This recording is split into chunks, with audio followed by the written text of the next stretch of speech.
Next guest is a world-famous rapper and artist who claims that Jews run Hollywood. Well, mostly I just mean that Jews control everything we see on TV and the movies.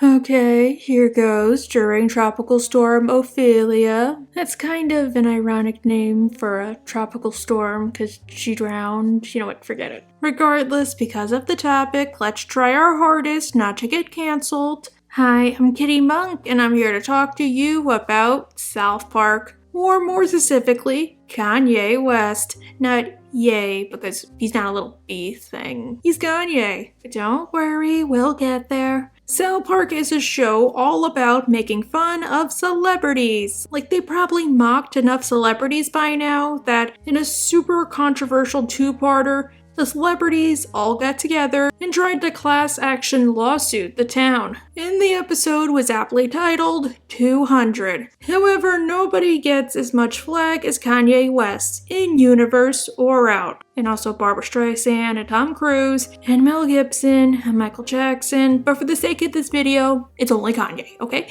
Let's pretend it's Kanye. Now, I intended to make a Kanye West video like months ago, if not years ago. Probably around the time he started to become controversial. For reasons. If you want a SparkNotes version, he became a born-again Christian, okay, but then he became a raging anti-Semite who changed his name to Ye and tried to start a church. And he also opened up a school that only gives kids sushi. He also divorced Kim Kardashian and remarried non-legally to a woman named Bianca Censori. Honestly, she's got a cool name, I hate to admit it. Then again, I suppose going Nutter Butters happens to everybody who marries into the Kardashians at some point or another, but I held off. Honestly, every single time Kanye's in the news, regardless of why, I always want to make a video about him. But I never do. Either because by the time I get around to doing it,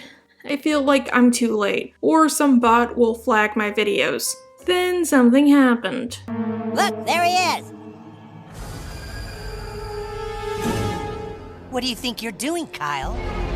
Meaning I am now allowed to make fun of him once again. Probably months, if not weeks, after the fact. So let's discuss. If you aren't aware, controversy aside, Kanye West is a famous rapper slash producer who has guest starred in several other cartoons, especially, I think, The Cleveland Show. He's performed many hit songs like Stronger, Heartless, People in Paris, Gold Digger, Heard Him Say, among others. Sorry if it's a lot, I was one of his biggest fans back in the day. Hey, I still have fond memories of driving down the shore for vacations, rapping to some of his songs, and bonding over them. Remember my Justin Roiland video, or my James Woods video? You can hate the artist, but love the art. As weird as it might seem, bad people can indeed make great art, and vice versa. Now, Kanye went crazy for a plethora of reasons South Park strangely doesn't talk about. For example, his mother, Donda West, Donda, I think that's how you say it, died in 2007. Meanwhile, he got diagnosed with a bucket list of mental illnesses, including bipolar disorder, depression, and anxiety. It was to the point where, in 2015, he stopped a concert and checked into UCLA's medical center because of hallucinations and paranoia, and had to cancel 21 shows. Not to mention his failed presidential campaigns, support for controversial figures, and once again, his turn to Christianity. Now, I have been open about my mental health struggles. I'm even doing a fundraiser for PMDD during October. However, while I do like his old school stuff, I do not approve of Kanye's beliefs in the slightest. Even if he is mentally ill, because being mentally ill is no excuse for being a bad person. Sorry if this is a bit of a history lesson. The point is, background aside, it seems like South Park is as clairvoyant as The Simpsons. You'd swear Kanye's recent downfall was a South Park episode, because they predicted it in the episode Fish Sticks. I said sticks. With nobody to hang out with, Cartman goes over to Jimmy's house. In the process, Jimmy ends up writing the greatest joke known to man, while Cartman sits around and eats chips. It goes a little like this. Do you like fish sticks? Yes. Do you like to put fish sticks in your mouth? Yes. Well, what are you? A gay fish? Why is it when I tell people this in real life, they either think it's stupid or don't get it or don't get where the joke came from? Y'all aren't based. What you need to know is there's a story to this joke. For big name shows, they often have a writer's retreat a few weeks before production begins, where the show's writers get together, have fun, and exchange ideas. Plus, they likely haven't seen each other in a few months, so hey, it's nice to catch up. One time, Matt and Trey went on a writer's retreat to Seattle with Bill Hader. Yes, that Bill Hader. Another dude I admire because he did not let his own mental health struggles get in the way of being a good person. The trio visited a body of water where they saw salmon jumping and likened it to Evel Knievel, who Kanye had dressed up as. They started to joke about Kanye in a fish costume, which is probably why at one of his concerts this happened. Yo, fish. Noise, yo. And while he was on the talk show, he would be like, I am not a salmon. During the 4-hour drive, they formed the joke, and much to their surprise, their van driver did not get it. Sorry if this is a lot, trust me, it's all gonna make sense soon enough. In universe, the joke quickly becomes the funniest thing in the world. Everybody loves it. Except Kanye. He believes the joke is making fun of him in specific. Yo, that is messed up, yo. I am not gay, and I sure as hell ain't no fish, alright? You really don't get it. And how dare it? Because if he were attracted to men, or a fish, or both, he would know. He is the genius voice of a generation. At one point, he even hires a doctor to prove he's not a fish. Because I am a genius, I have ascertained that fish have gills. He does not have gills. You hear that? No gills. To be fair, I feel like the problem is nobody properly explains it to him. Dr. Seuss style, like, you know, they're talking to a brick wall. Cause you like fish sticks, man. Come on, man. Don't you get it? Please, just get it, man. Alright, that does it. I'm gonna kick your mother— A fish. Or just say that the joke isn't about him. Kanye hates the hit his reputation has been getting because of the joke. Idiot. I would try my hardest to appeal to those fans. And tries to analyze specifically what he could possibly have in common with a breaded snack food. Is it because breaded has something to do with genius, which swims? Is it perhaps that I'm fashionable and fish sticks are crunchy? Why does this remind me of those analogy questions on the SATs? Meanwhile, while this is going down, Cartman is trying to make people think he wrote the joke, thereby meaning he and Jimmy deserve equal credit. I think I came up with a little bit more of the joke than you did. What? Well, you know, I mean, I basically wrote the thing, and you just kind of ate chips. Trey, because you wrote this episode, are you trying to tell us something? Kyle knows what's going on. I believe that you believe you helped write that joke. Your ego is so out of whack that it will do whatever it can to protect itself. And people with a messed up ego can do these mental gymnastics to convince themselves they're awesome. Don't worry, this is important. Before Cartman and or Jimmy can claim ownership, somebody gets to the joke first. Carlos Mencia. Well, you know, I was just kicking it with my homies and my brain. You know, my brain's always so full of ideas because I'm so funny and stuff. That's just how I came up with it, mi amigos. You know, I've got comments on one of my top 10 lists that Carlos Mencia is great to his fans and pretty nice to people in general. Sucks he could never come up with an original joke, and whatever ones he does are offensive as hell. While doing his analysis, Kanye's posse, who only appear in this episode strangely, goes and tracks down who started the joke, and finally, they find the culprit. We found out who, dog? Come on, man. What is this, man? Life pro tip to my viewers, don't take credit for things you didn't do, or a washed up rapper and his posse and his bruised ego will round you up and beat you like a piñata. Kyle tries to interrogate Carlos Mencia, who confesses it wasn't him. He's just a fakerer. I took credit for it because I'm not actually funny. Come on, man. Do you know what it's like? being a comedian but not being funny. However, Kanye is still a wealthy celebrity with power one can only dream of, and makes sure to return the favor to Carlos Mencia, mostly for wasting his time. I ain't gonna hurt you. I pay people to do that for me. Not gonna lie, that was pretty awesome. Before Kanye sends Carlos to meet his maker, he has one final request. Explain it to me. Why do people think I'm a gay fish? 'Cause you're a gay fish, man. On the bright side, at least we know he can't break Jimmy's legs. Now the rest of his body, not so much. Unfortunately, Cartman's ego is probably worse than Kanye. It's as big as the distant star of UI Scooty. So he insists that he and Jimmy go on Ellen, wow, this episode is old, and set the record straight. And did you know that Carlos Mencia was found dead in his house this morning with fish sticks stuffed down his open neck hole? Excuse me? Cartman, you frickin' idiot. Kanye and his posse break into Jimmy's house. Dude, it's Puff Daddy! Tie up these motherfish! I wasn't starting rumors about you. I don't even know who you are. All right, everyone knows who I am. Yeah, he's that guy from Keeping Up with Kardashians. I'm gonna say his first name is... Rob? Kanye demands to know how the joke was started, and Cartman tells him 100% how it happened. Hello, Jim. Oh boy, it's my best pal, Eric. What are you up to? Flame off! You saved everyone from the jukebox, Cartman. Wow, Eric, incredible. Too bad I'm a Fish. and I'm gonna take all the credit. Suck it. Fish.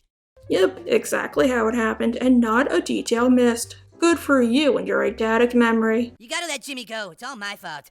Jesus, Eric, he's gonna kill you. You won't even admit it was just me, knowing you're gonna die? Why would he, Jimmy? He came up with the joke, not you. Cartman goes on to explain his side of things, and why he thinks Jimmy is taking credit. Now I realize it's just that your ego has made you believe things happen differently.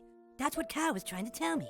That you have such a huge ego you do these mental gymnastics to make yourself a part of things. You know, sometimes I like to think a character suddenly acting like that is just them trolling. Like, I 100% think that SpongeBob was just screwing around with the Tattletale Strangler and playing dumb. Cartman, not so much. This makes Kanye realize that people were trying to tell him to come out of the closet and live his life as a gay fish with pride.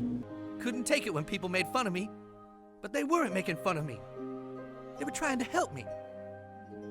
Boys, I understand what you did now. Do what Tom Cruise and John Travolta and R. Kelly never did. Yo, Kanye, you sure about this? It's time for me to stop running. I need to believe what people tell me. Okay. So he does so. He dons a new costume, I think it's Aquaman, and he jumps into the sea, having the time of his life and singing a poorly auto-tuned song. Although, according to a deleted scene, none of this really happened, he just drowned. After this episode aired, Kanye said in a lengthy post, "South Park murdered me last night and it's pretty funny. It hurts my feelings, but what can you expect from South Park? I actually have been working on my ego though. Having the crazy ego is played out at this point in my life and career. I used to do it to build up my esteem when nobody believed in me. Now that people do believe and support my music and products, the best response is to thank you instead of I told you so. It's so cool to talk when you're rapping, but not in real life. When you meet Lil Wayne in person, he's the nicest guy, for example. I just want to be a doper person, which starts with me not always telling people how dope I think I am. I need to just get past myself, drop the bravado, and just make dope product. Everything is not that serious, as long as people think I act like a this type of will happen to me. I got a long road ahead of me to make people believe I'm not actually a huge but I'm up for the challenge. I'm sure the writers at South Park are really nice people in real life. Thanks for taking the time to draw my crew. That was pretty funny also. I'm sure there's grammatical errors in this. That's how you know it's me." Dang, that was really long. And also, when he went to Cheesecake Factory, I think like the next day, the waiter brought him fish sticks is a joke.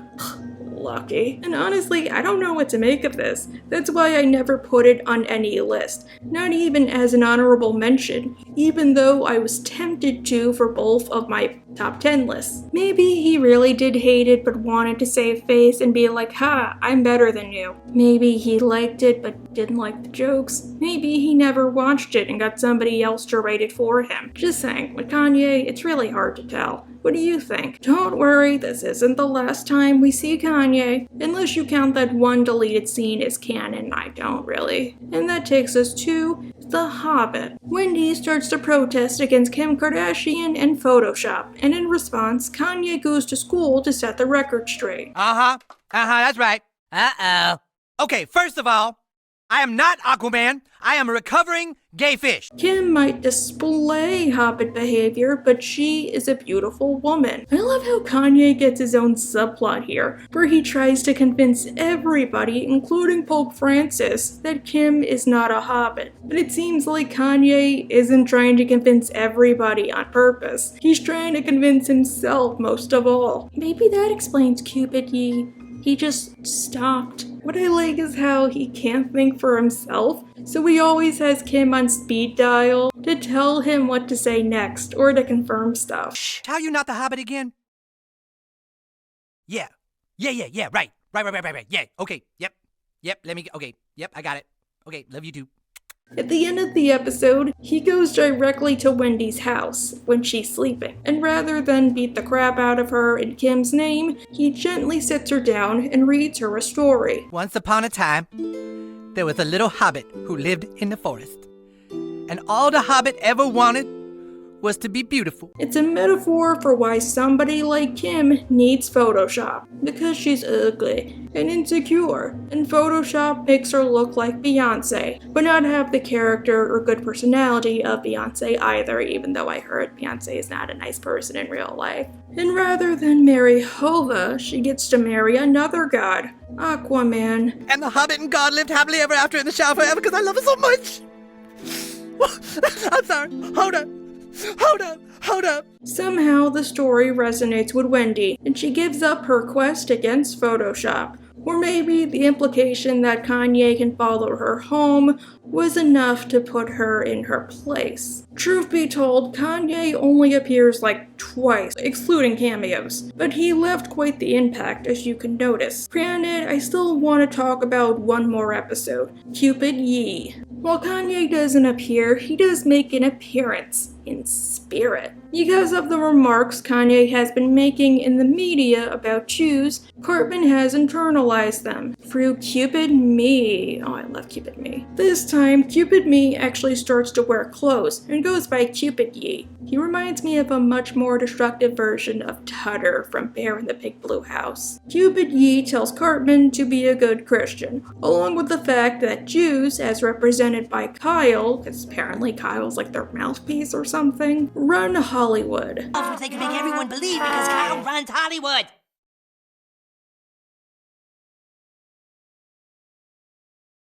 Kyle runs Hollywood, token.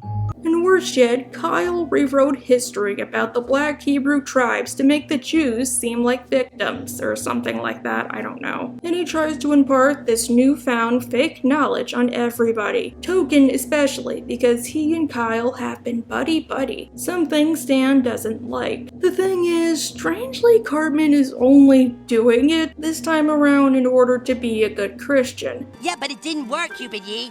That's okay, Eric. Remember, being a good Christian means helping people even when it's hard. You're right, Cupid Ye. Cupid Ye is doing it to be an extremist.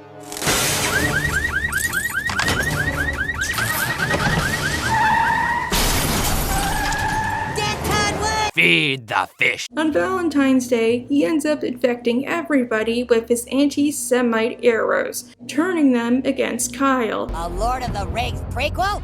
What were you thinking?